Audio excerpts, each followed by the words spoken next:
Mr. John Romero. Ladies and gentlemen, please get up for John and Brenda.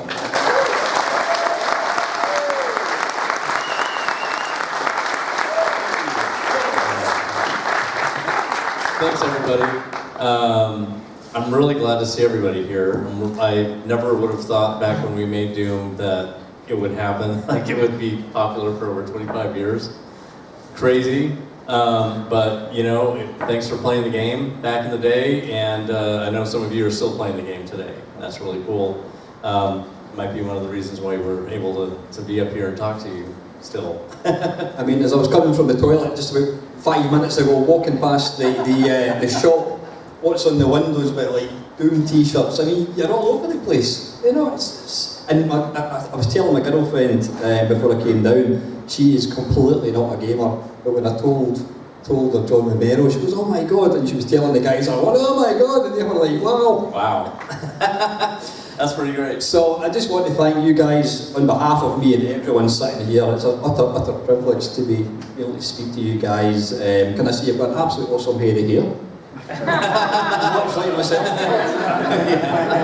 I mean, coders are generally kind of geeks, but you are quite literally the Alice Cooper, John Bon Jovi and Dave Lee Roth of Rockstar of our humble hobby, so thank you very much for coming along. So before, just to kind of kick things off, John, can you tell us what was your very, very early experience of video games, and did you play the arcades on a regular basis? Yeah, getting into video games, I was actually playing in pinball arcades before video games came out. So this is in the 70s.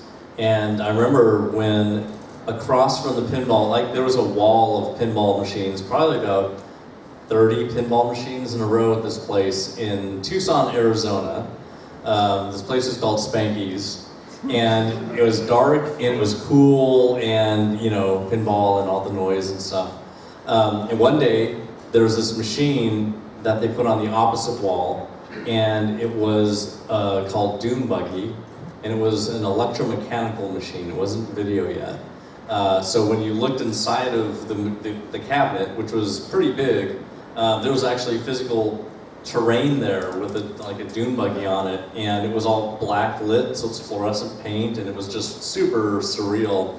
And it was really cool to play that game, and I was like, And then right next to it, pretty soon, comes video games, you know, Space Invaders, and there was a game called Targ that appeared there, and as soon as I saw, you know, a video game, I was like, okay, this is really cool. This is cooler than the pinball machines. And I played games in the arcade for years after that. I think there's kind of two types of video game fans. There's people like me who are completely non-technical and we just consume games, and then there's guys who like to tinker. Can you talk us through what inspired you to start tinkering? Well, you know, the funny thing is, I love playing games, and I never thought that I could actually make them. But you know, this is like the weirdest story, but when I was 11, my friend came to my house in the summertime. He comes home on his bike and he says, I found a place where we can play games for free. I'm like, no way, oh my God. So I got on my bike and we rode together up to the local college. And we went to the computer lab there, and there was almost no one in there. There was a couple students.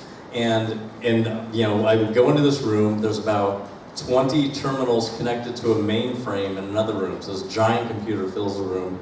And so he, you know, I'm just like, oh wow, neat, okay, so let's play some games. And he was basically showing me these text games on the computer, and they had nothing to do with arcade games, and they had nothing to do with the graphics or sound, but they were really different, and I didn't have to like hurry up, and I didn't have to put money in. I could think before each turn, and that was really another, wow, this is amazing. So when I got to play Adventure, the original Colossal Cave Adventure on there, then it was like, oh my God, this is amazing. So, and I was then at some point thinking, what are these students doing? And he said, well, they're programming. They're programming the stuff that you've been playing. I'm like, you program games on these things? So he said, yeah. And I started asking the students what they were typing in, and it was BASIC. They were programming in HP BASIC. So I started to write down all the words in use them on another terminal to just learn how to program in BASIC. And I kept asking them and asking them. Eventually, they give me a book, so I don't ask anymore. And then I could just learn. And then I could just learn as fast as possible how to program in BASIC and start making like really basic adventure games and stuff on the mainframe. And it took me probably 3 years of going to the college in the summer where I wouldn't get kicked out, and going to local computer stores in town that had Ataris and Apple IIs, etc. Until 3 years later, my parents finally got me a computer at home, so then I didn't need to go outside anymore. According to a certain factual website, your first commercial gig was with Origin Systems. What systems and games did you work on? So Origin Systems was the company that made the Ultimate series of games, if you remember those. I got my first industry job in '87 at Origin, and I loved their games for years. And when I thought about which company I would want to work at, Sierra was one of them, Origin was one, and there was another company called Sirius Software that on the Apple II had made a lot of really fast arcade games.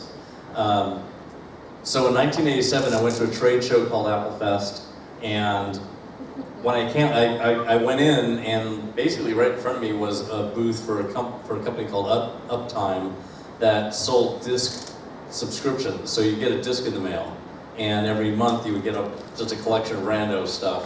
And I used to sell them games all the time. So when I went into this big Apple Fest, there's a bunch of people playing my game in their booth, which was really a pretty good omen. The owner of the company offered me a job, and I'm like, okay, interesting. And I went to their competition, who then, they also were interested. And then I'm walking around, and I saw Origin's booth, and I was like, oh my God, I have to get I went to this show to get a job. I didn't go there just to look around. I brought all my discs with me. So I went into the Origin booth, and I saw that they had Ultima 5 running on, it was still in development, it was running on some Apple II computers in there. And they had one computer that had Ultima 1 on it that had been rewritten in assembly, because the original was in BASIC. So I just popped the disk out, and I put my disk in, and I rebooted their computer. And the marketing person came over, I can't believe I did this, but the marketing person came over and was like, what are you doing? And I said, check it out. And she saw my game, and she's like, wow, okay, those graphics are really good. And I said, yeah, that's my game. I make games. I made tons of them. So she wanted my information, and I said, can I have your business card, which was actually the critical thing. And I kept on calling them until I finally got a job. I had to take a test over the phone and everything, but still, I pestered them into a job. So did you do graphics, and can you code yourself, John? Yeah, back then, as a programmer, you have to do your own audio and your own graphics and, code out, And I was working on porting 2400 AV from the Apple II to the Commodore 64. So did you walk into an arcade and go, oh, quite like that here, Kung Fu, I think I'll just code that myself? Well, I mean, I guess at that time, it wasn't a problem taking somebody else's game and just porting it. I kind of understood assembly language really, really well. It was like I spoke that better than English, probably. But yeah, it was a really fun job. So after a number of years, apparently you went on to co-found a games company called Inside Out Software. Is that correct? And what prompted you to sort of go it alone? So to speak, rather than working under a kind of corporation? Yeah, so what happened was is this working? Okay. I was at Origin, and my boss, he wanted to leave and start a game company. And he asked me if I would co-found the company with him. And I'd only been at Origin for, I think, 7 months, 8 months, something like that.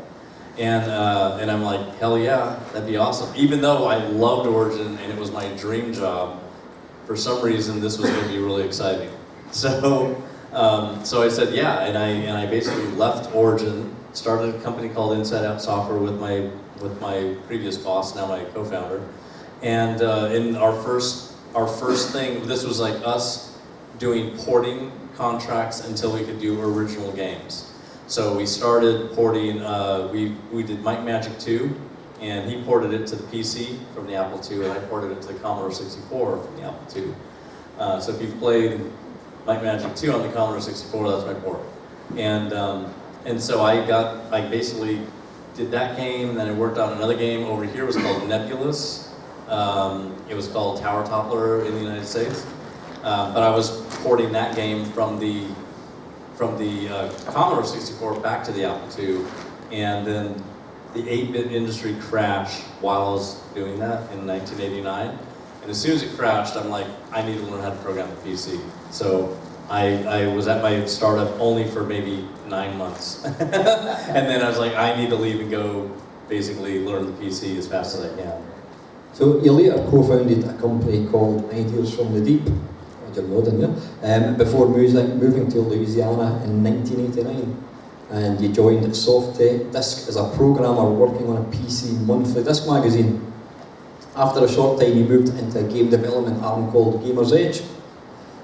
When you went on to recruit a certain Mr. John Carmack, can you tell us how this came to be? Yeah, I was working at so when I left that startup, I started another company called Ideas from the Deep, and then I only made a few games there before starting working at Softdisk, which was in Louisiana, which is not a video game capital anywhere. And it was basically like the Uptime stuff, where you basically buy, you have a subscription, and every month you get a disc full of stuff. That's what Softdisk was. I got tired of doing that after, I think it was a year, a little over a year, and I was done doing this. Where I basically have to ship something every month.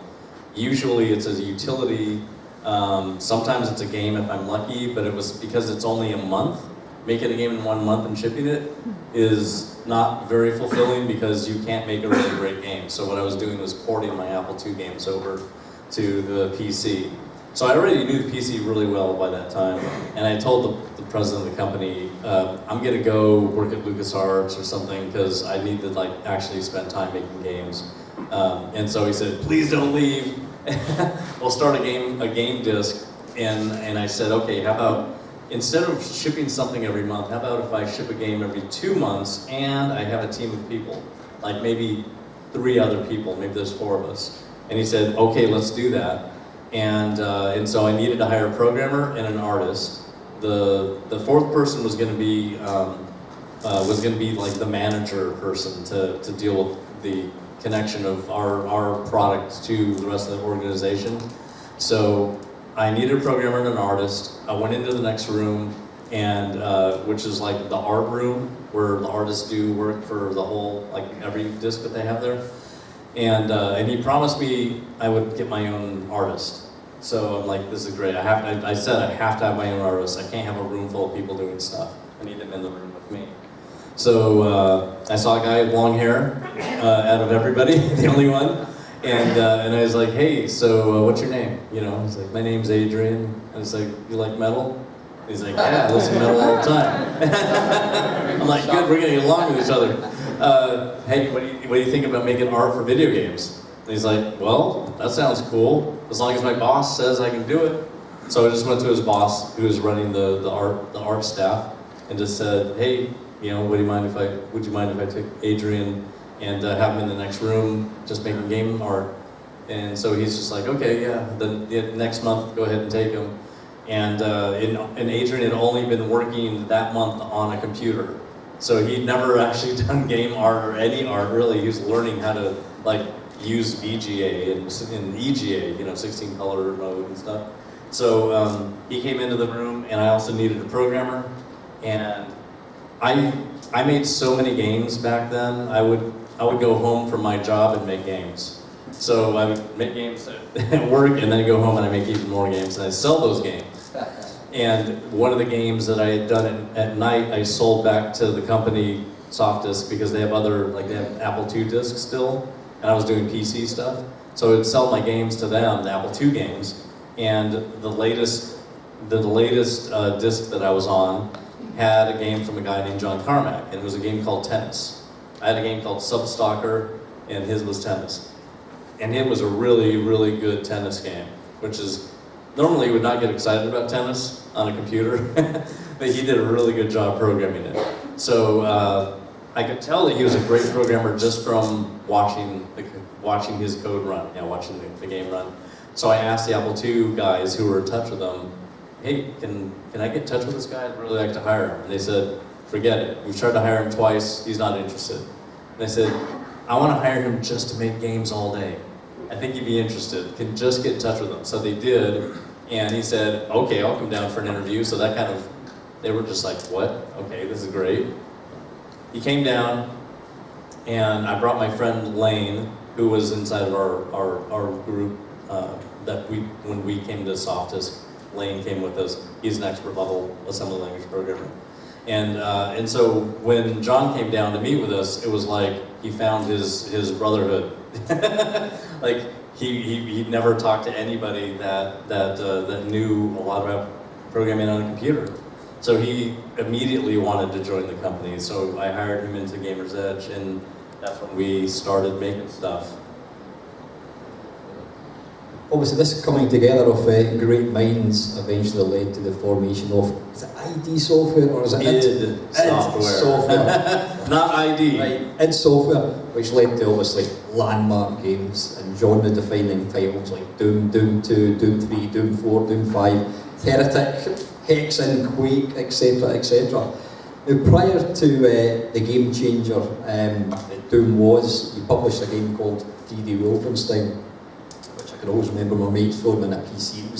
PCs were crap, and then he showed me this game. I'm like, wow. Oh yeah. I was a C64 fanboy, and one of my favourite games was Castle Wolfenstein and Beyond Castle Wolfenstein by a certain sadly late guy called Silas Warner. Yep. Am I right in thinking that was that the inspiration behind? Absolutely, yeah. Yeah, Castle Wolfenstein was a classic game on the Apple II. I mean, it had speech and everything. Yeah.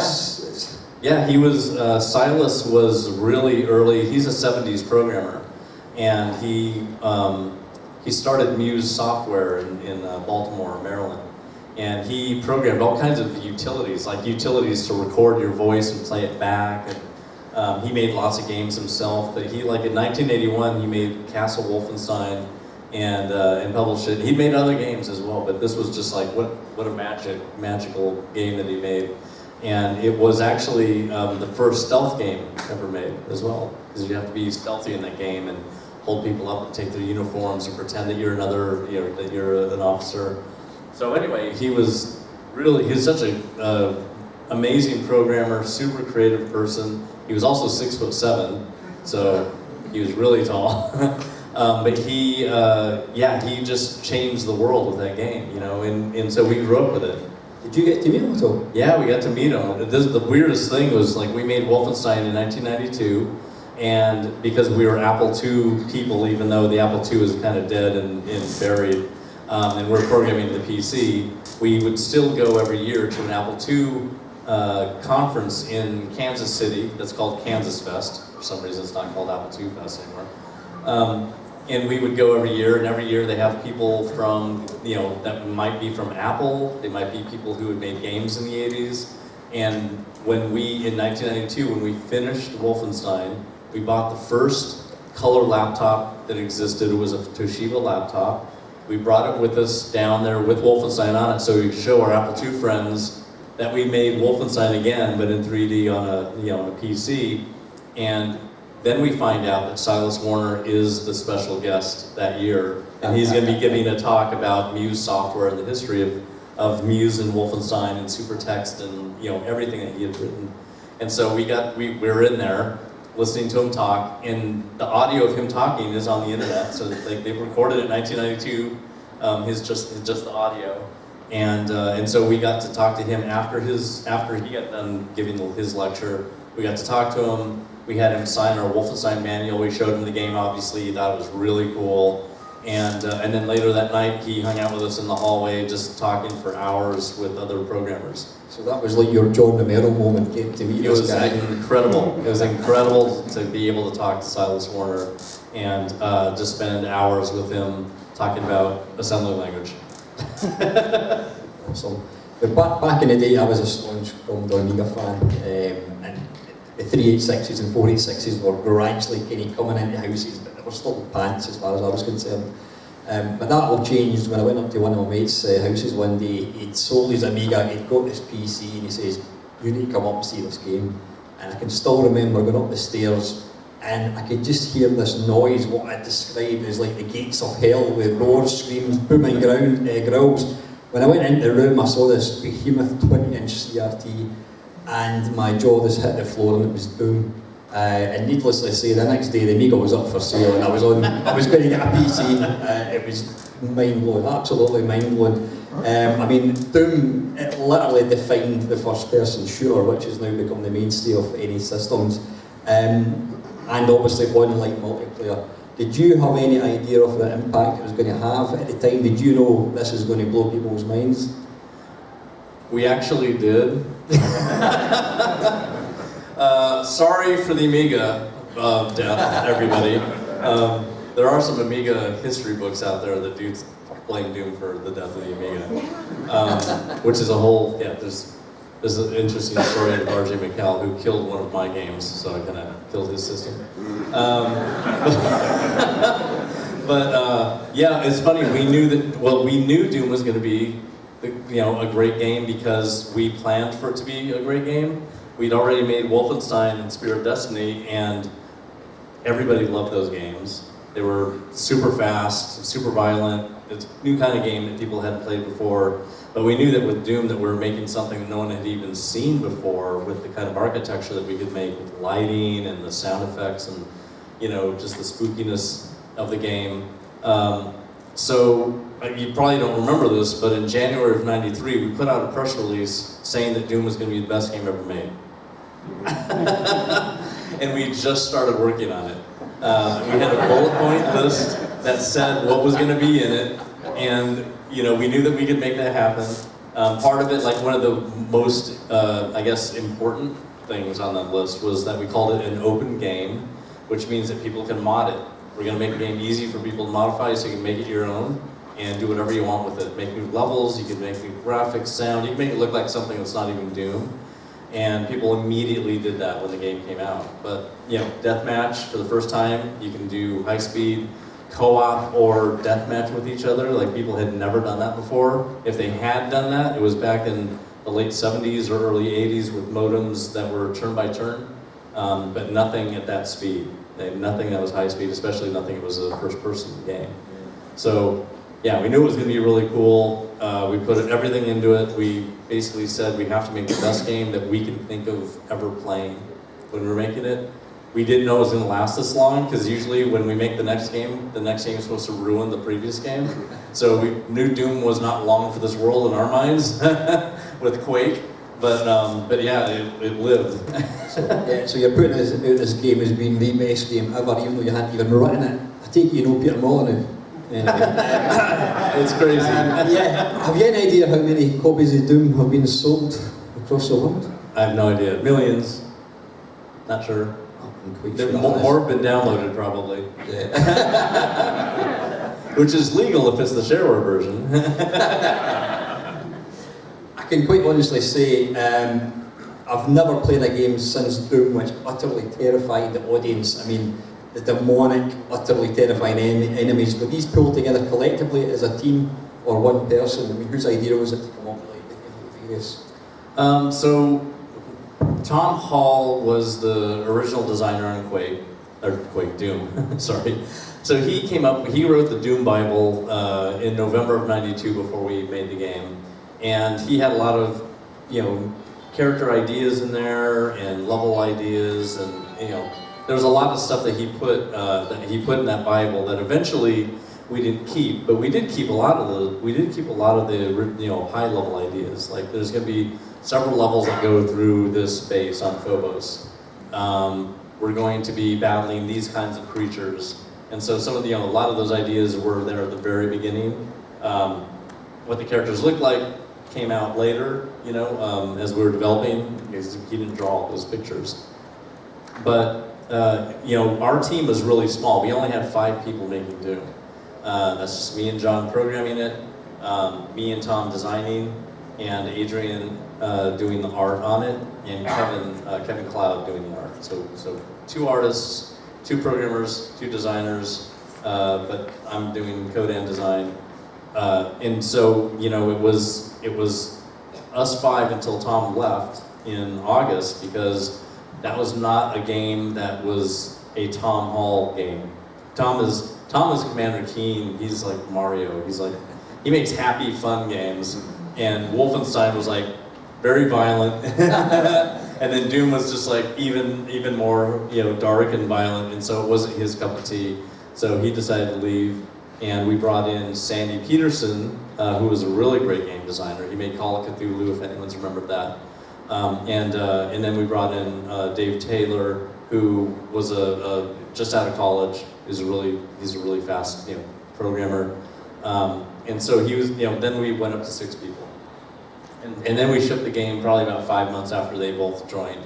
But yeah, it was ideas originally with Tom, and then a lot of ideas from me and some from Sandy, and also we worked with the artists to like come up with what would be a cool thing that we could do now. Like the way that we were making the characters in Doom, we started out making them in clay. So we made clay characters, and we used a video camera to shoot frames and rotate them on a table and then animate them. And so we did this, it's called rotoscoping. So we did that. The problem with clay is that it tears when you animate it. Luckily, we only made a couple models of, you know, in clay, and then we had a Hollywood monster maker create the actual characters, you know. And so the first one he delivered to us was the Spider Mastermind, which is the episode 3 boss. Any other characters he made were for Doom 2. So the other characters in Doom 1, we were just the artists were creating them on the computer in Deluxe Paint. You know, hand by hand. So we didn't have too many scanned characters in Doom 1, but we had a bunch of them in Doom 2 scanned in. I think what's absolutely phenomenal, and I suppose you could say that about any kind of game, but if I remember rightly, when I first installed Doom on my PC, it was like 14 meg. I mean, 14 meg, you can't even download a costume for a character nowadays, it's just ridiculous. Doom, I believe that was one of the first games to sort of embrace the shareware ethos, wasn't it? Well, it was. All of our games had been shareware games. Doom came out in the end of '93. Our first shareware game came out at the end of '90, and so we made Commander Keen, the first trilogy. You know, the first episode was out in December 14th of 1990. Then we made another set of Commander Keen games, and December 15th of '91 was Keen 4. Then we do Wolfenstein, and we put that in shareware as well in May 5th of /92. And then Doom was our next shareware game. And what we did was we kind of did a shareware game and then followed it up with a retail game. So we put a game out there, and then we put one in retail on shelves. With Doom, the thing that was really different was we realized, like, hey, not everybody has a modem that they can download a shareware game with. We need to get this in stores. And we put on the title screen of Doom, suggested retail price $9. And our intent was we could basically to get people to put Doom in the store and not charge more than $9 for just that shareware version. Because if it was too much, then they might not register it, because now how much does this game cost? $60 or something? So we contacted all the companies that were in the shops putting stuff on the shelf, and said, you can take this game, you can put it in a disc or a CD, put it on the shelf, and you don't pay us anything, and you could just make money off of it. Just get it in a store. And so many companies did that. So you could actually go into a computer store and see 10 copies of Doom on the shelf, all with different covers from different manufacturers with the same game in it. So that was really unique. That was something that we did to just get the game out there. So people were used to going to stores, buying discs, and and going home, and it was like, wow, $9, all right. I think it's fair to say you succeeded in what you were trying to achieve.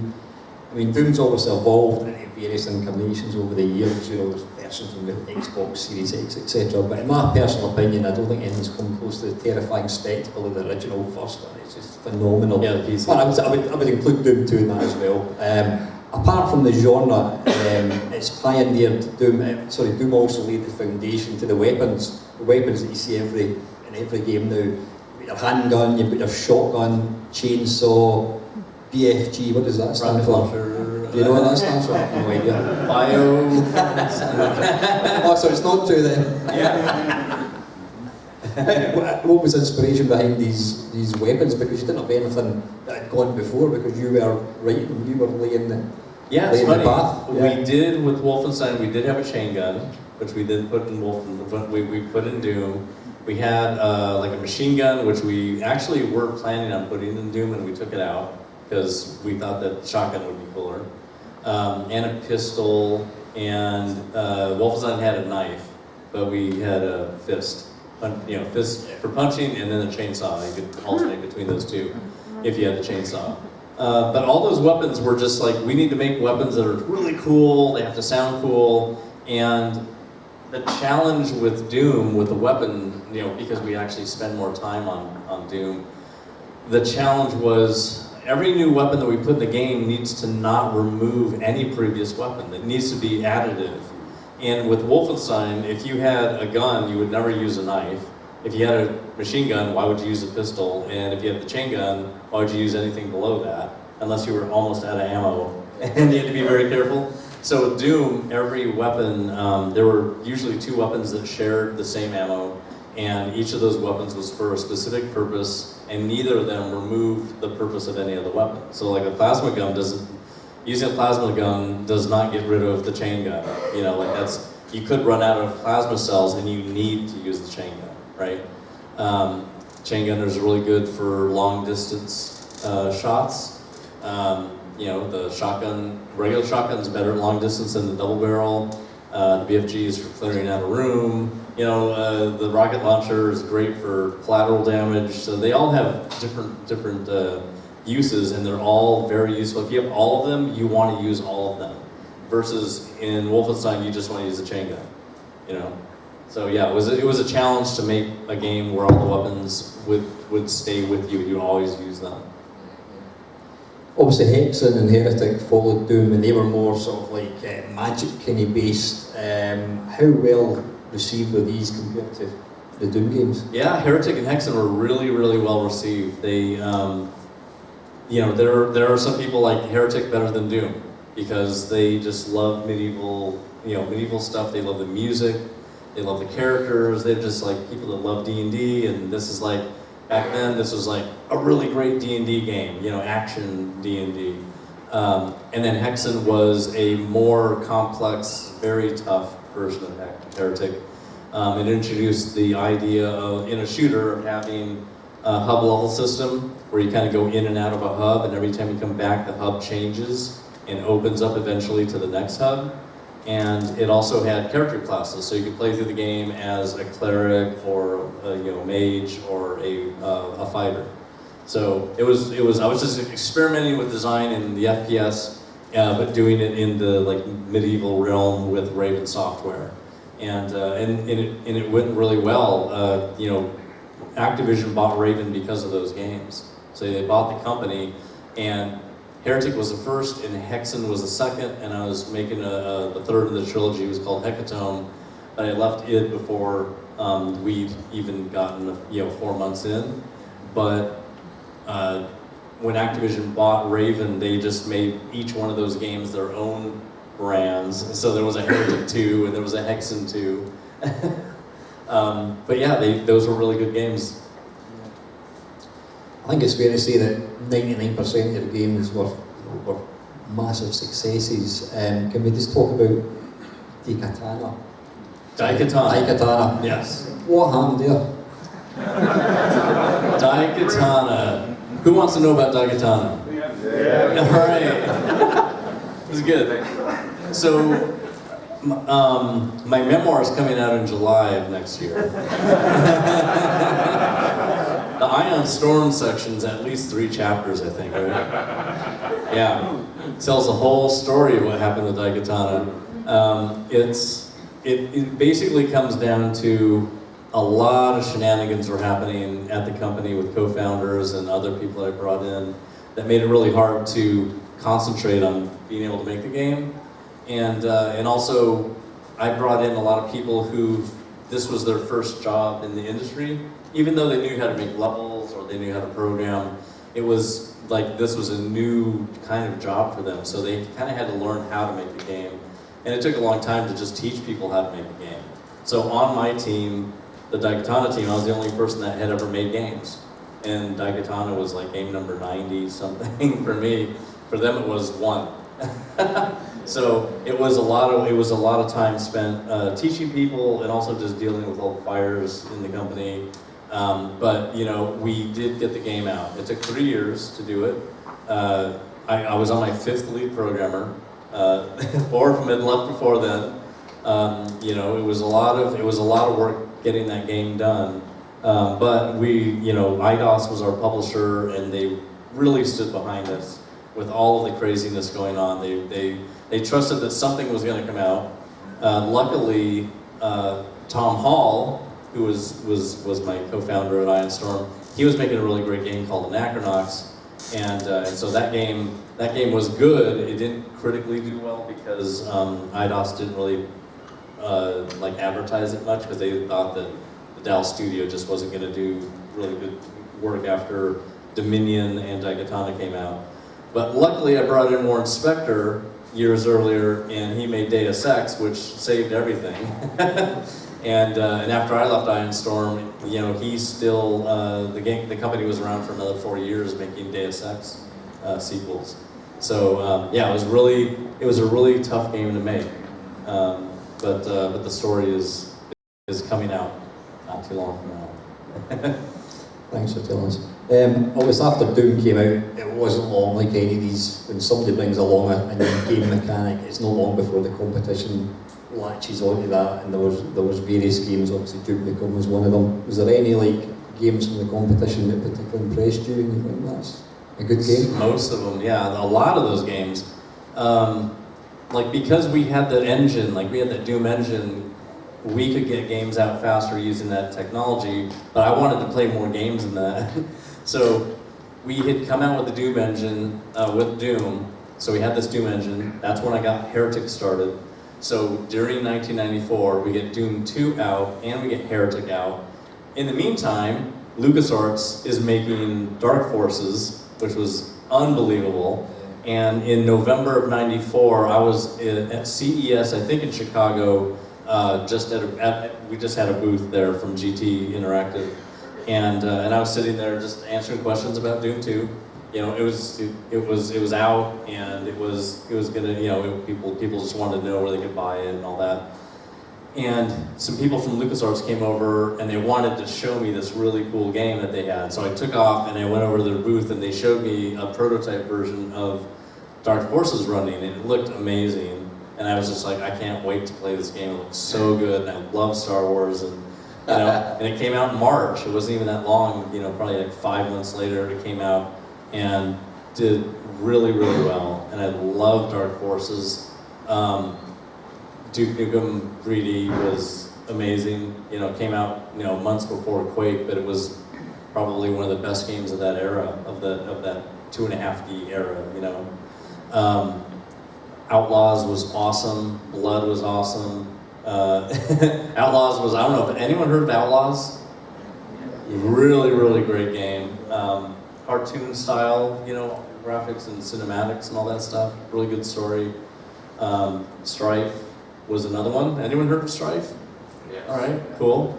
First RPG FPS game. That was being developed on the same floor as us as well. We brought a team down from Illinois to develop Strife using our Doom engine. But yeah, those were probably something like my favorites at that time. Blood was really, really fun. Yeah. Obviously Quake came along, and when it dropped, I mean, it must have been responsible for increasing sales of Voodoo effects cards tenfold. Whilst Quake was a first-person shooter, it obviously did it kind of, excuse my technical ignorance, it utilised kind of 3D polygons as opposed to the flat kind of 3D sprites of Doom. How much more technically difficult was it to program a game like Quake as opposed to Doom? Yeah, Quake was way more difficult than Doom. When we were making Doom, John Carmack got the engine running within the first month, we were starting to make levels. In fact, you could, if you go online, you can find a video or one of the first versions of Doom that you could run from, I think, February 4th. And we'd started on that January 1st. So February 4th was the first version of Doom, which just shows some prototype stuff going on in there. So it was really early, but we could like make levels and stuff. Quake, and that was just John by himself doing that. With Quake, that engine was so difficult to make that we had 4 programmers on that engine, and mostly John Carmack and Michael Abrash, who was a legendary assembly language programmer back then. Both of them spent a whole year making that engine with a network programmer named John Cash. John Cash, after he left it, became the lead programmer on World of Warcraft. And then Dave Taylor, who was there as well. So those 4 were basically just coding that engine for a whole year. And it was very difficult. It was like being redone, probably 8 times the renderer, because John would come up with a better way of architecting the data and architecting the code and coming up with some ways of caching graphics and light maps and all that. So Michael Abrash would have to rewrite all the rendering code in assembly language using floating point and Intel instructions. So yeah, it was very difficult to make that engine. It took a year before we could even make a game with it. And then we just basically slammed Quake out in 7 months. I mean, I can still remember getting Quake for the first time and running it, pretty low res, and then you wanted to get more memory, you wanted to get a graphics card, and you got your 3D graphics card, and it suddenly looked awesome, and then you could ramp the resolution up, it's phenomenal. I mean, id Software games, they're noted for their heavy metal soundtracks, which is good in my book. How did the 9 Inch Nails come about, and have you got Trent's Reznor in your mobile phone contacts? Actually, Downward Spiral was a really big album when we were making Quake. It wasn't long into it when, I think it was American had come up with the idea, and he talked to John and said, it'd be really cool to get 9 Inch Nails to do the soundtrack. So they came over and said, hey, what do you think about 9 Inch Nails doing the soundtrack? And I'm like, well, no lyrics. I don't hear lyrics while we're playing, but I like the music is great. So let's see what we can do. And we told our biz guy, Jay. Jay contacted our Hollywood agency that we were talking to that was called ICM. ICM represented 9 Inch Nails. So they're like, yeah, no problem. They got us hooked up, found out that 9 Inch Nails had a 4-player deathmatch LAN on their tour bus. And they played it all the time. Get off stage, go play Doom, head to the next town. So they were excited, and so Trent would come over and hang out with us, and we talk about the music and what it would sound like, his ideas. And after telling him some of the ideas that we had, he gave us a bunch of files, or a bunch of music in MP3 format that a friend of his had made that might be similar to what he's going to do. And so while we're making Quake, we would have his friends' music playing. They're MP3s, they sound really good, they're ambient, but his music was better when he when he got done and delivered those tracks to us. They were really, really cool. But it was like we could make the maps, moody, and they would still work when he got his stuff to us. But yeah, it was fun. He came down multiple times. Somehow, magically, before he comes, there's 100 women outside. Somehow they find out that he's coming to our office, and there's no reason for any women to be outside the office. But the limo pulls up, and he comes out, and it's, pictures and everything.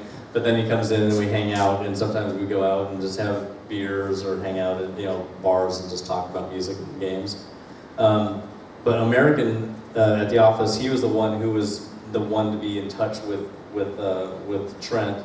So he would go to New Orleans, where Trent lived right next to Anne Rice, like they houses next to each other, and that was where his studio was at. So he would, American would go over there and just watch Chris Brenna and Trent and kind of coach him into like the sound effects for Ranger, your character in Quake, the sound effects that he needs to make when he's getting shot and opening doors and stuff. So those are all Trent Reznor's sound effects for the character.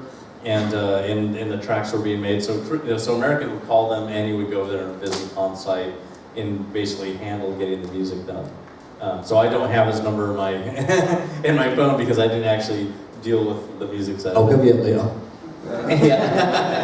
What was your favourite id Software game to play, and what would you say was the most technically accomplished? Well, Doom was probably my favorite, I'd say. Doom 2 is really cool. The double barrel shotgun changes everything. I think the level design is more improved, just we got better level design with Doom 2. Quake is technically more impressive because that's a ton of 3D work in software render mode even. That was very difficult to get that working. And it's multiplayer over the internet. But Doom did a lot of stuff first, that Quake didn't do with multiplayer over LAN or over modem, modding. It did a lot of really cool stuff. Quake, first time people could use mouse for mouse looking in a 3D world, because that became standard after Quake. Internet multiplayer in full 3D for with texture perspective correct texture mapping, which means that the textures don't jiggle around as you're looking around, because there's too many games back then that will shimmer when you're like going closer to the wall and looking at it in weird directions, and we had to have it completely solid. So that's why it took extra time.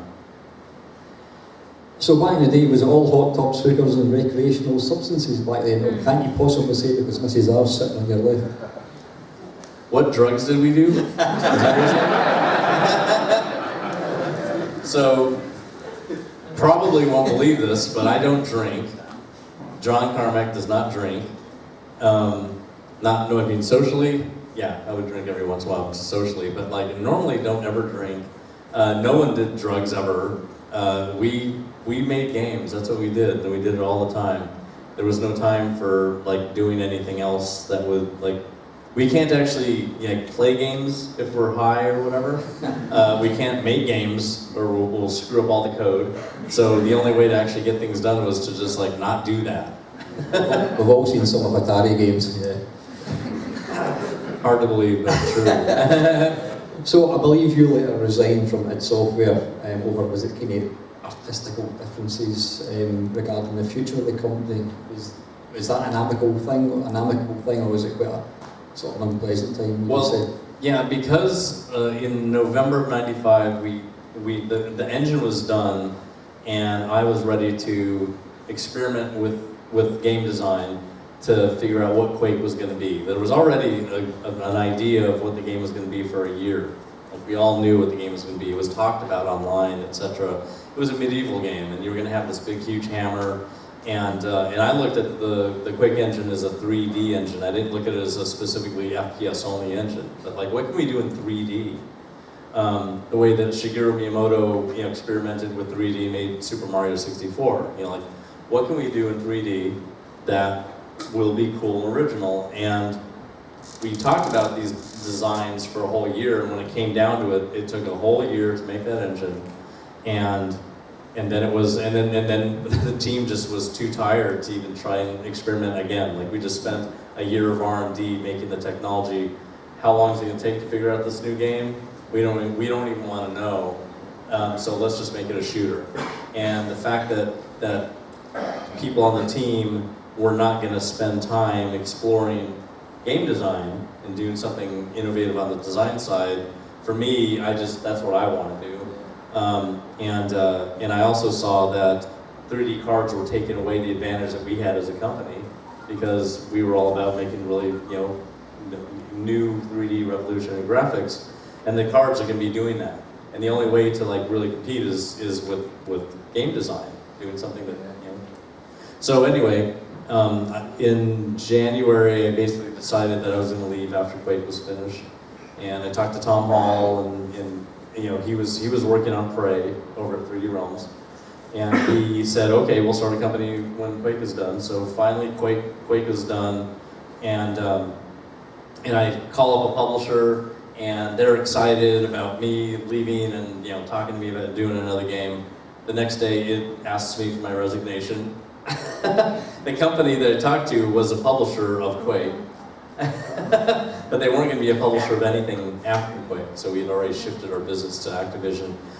So I'm like, they probably called us. Probably talked to the Jay Wilbur, our biz guy. So I was leaving anyway, so I signed it, and I was like, just started Iron Storm right then. Immediately got called by Activision, Epic. Basically was talking to everybody for probably about half a year setting up the new company. But the creative differences happened in November when the company was not going to dedicate any time really to game design for Quake. So we did know how to make a shooter, and Quake was a really fun game when it came out because we were in crunch mode for 7 months with Quake. It was 7 days a week, at least 10 hours a day, nonstop, get that game done. And then I left after I went on a short vacation, came back, then I made the retail discs to put in the stores, and then I resigned after they told me I was resigning. and then I was basically starting Iron Storm after that. Amicable, yes, very amicable. I still talk to John Carmack. I've just answered question 24.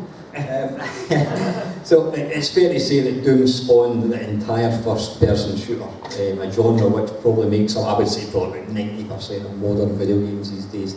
Do you think there's still mileage in the genre? And what's your thoughts on VR? Have you dabbled in that at all? Any thoughts on playing games in VR? Yeah, I've played a bunch of games in VR. VR is really cool. I kind of look at VR as a specialized console. It's a platform that is good at immersing a player in an experience, and there are things that it can do really well that you can't do on other consoles, but there's other things that other consoles can do that you can't do in VR. And so a lot of the confusion that people have had over VR is trying to make things that run on consoles run on VR and make it feel better, but sometimes it just makes people feel sick. So when you have to design something for VR that's great for that platform, and there's some really great stuff. If you move slow enough, you're good. So yeah, I do like VR. Like one of the cool new games that we played was called Demio, which is a Dungeons and Dragons game that you basically in VR sitting around a D&D table, and you can just stretch it, zoom yourself in, move your piece, do whatever you're gonna do, heal, attack, whatever. And you're playing with a party of people that could be anywhere in the world. You don't even need to know where they're at. And the connecting is seamless, and it's like Blizzard made this game, but they didn't. It's an excellent game by Resolution Games in Sweden. And Tom Hall works at that company. So can you just tell us what you're up to these days, John? I believe you're living in Ireland now? Yeah, so we moved to Ireland, Brenda and I, and our family. We moved all of us over. We actually have 6 kids, but we moved 4 of them over because the other 2 are in their 30s. They didn't need to come with us. So we came to Ireland because Brenda was awarded a Fulbright grant to basically study Ireland's game ecosystem. You want to just talk? Are you tired of talking? I feel guilty for all the people who are standing back there. I just followed them up here, and now look, everybody's standing and I have a seat. I got a Fulbright Award to study Ireland's game industry, so we just really liked it. Felt a little, it was Silicon Valley is pretty dog eat dog. And if you want to have a small game company, it's not who you are. We just want to make games, and we want to make enough to make the next game. We're not interested in having a massive company and selling out and whatever. So we found a really good place, and we love living just in Europe in general. So we moved all the kids over, and we're not going back. Fantastic. I've just got one very last question before we open the floor. ZX Spectrum or Commodore 64? Commodore 64. I know the Spectrum is great. Spectrum is great. But the Commodore, I also like the BBC Micro. As a programmer, being able to program an assembly while you're in BASIC is one of the coolest things ever. Right guys, I've got a few minutes just to get a few questions. Ian's going to come around with the microphone. If you can put your hand up please. I know there's going to be 100.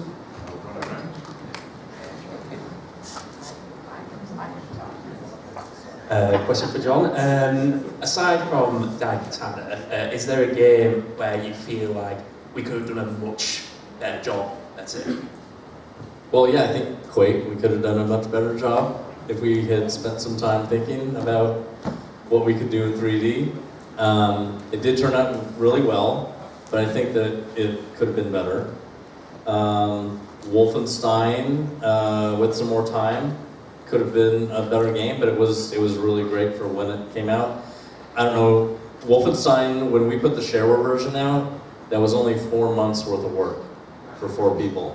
So we started in January and uploaded it on May 5th. And it was just 4 of us, and we just cranked that thing out really fast. And we did the next 50 levels and a hint book in the next 2 months, or 1.5 months after that.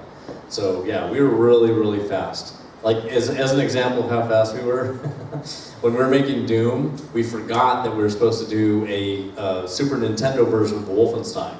Like, we'd already promised a Japanese company that we were doing it, and in the middle of Doom, they call up and they're like, okay, we've waited long enough, where's our Wolfenstein? And we're like, oh my god, we totally forgot. Okay, we need to learn the Super Nintendo. And we're programming this PC, right? We're making Doom, and so everybody stopped everything. Okay, we need to port the graphics over to some format. Let's find out what the format is, you know. And so we had to learn how to do the sound. We had to learn how to program, the system, all the registers, all that stuff at top speed because we were making Doom, and we were basically, I think, at peak form. We did it in 3 weeks. Yeah. So the Super Nintendo Wolfenstein was made in 3 weeks. Then we got right back to Doom.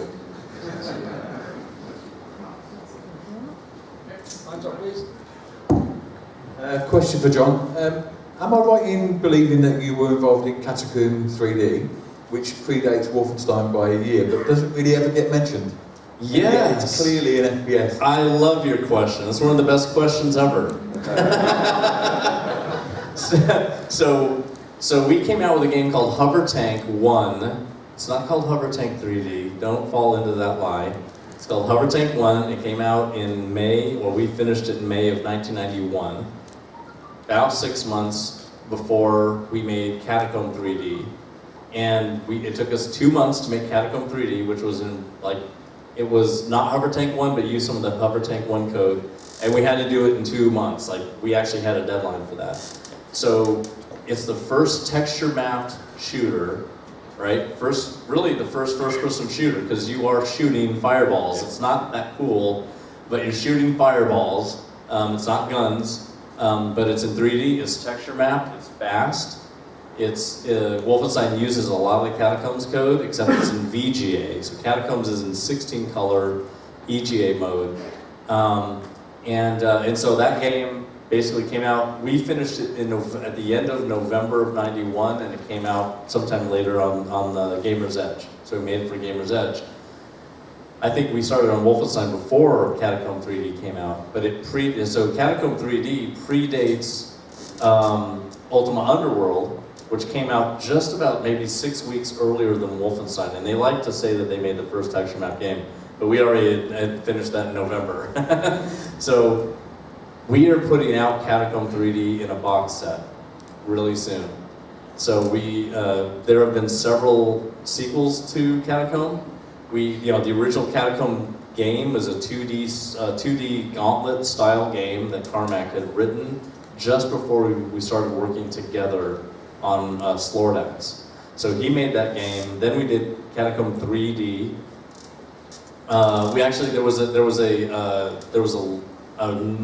a sequel to Catacomb called Catacomb 2 that was done in early '91.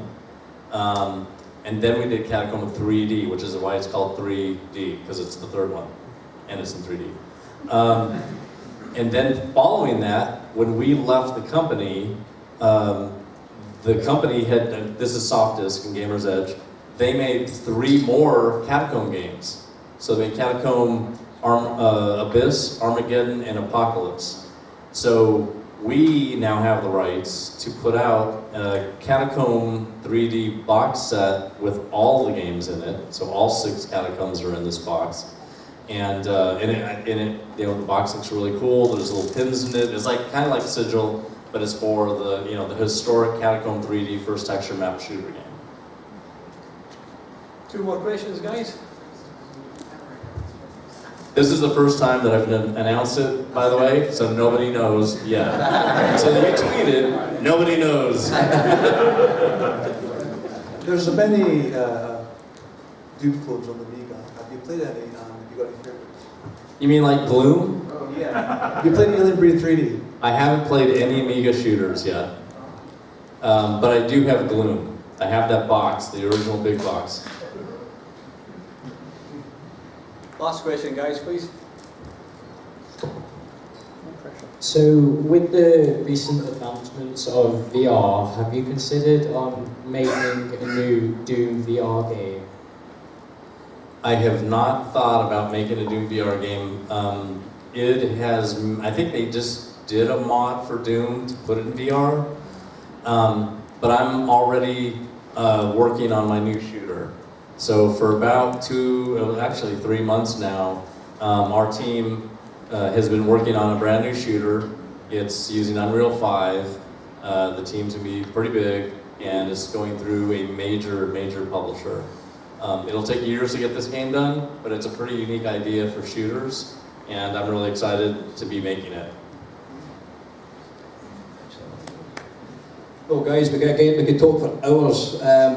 2 absolute legends. Put your hands together for Brenda and John.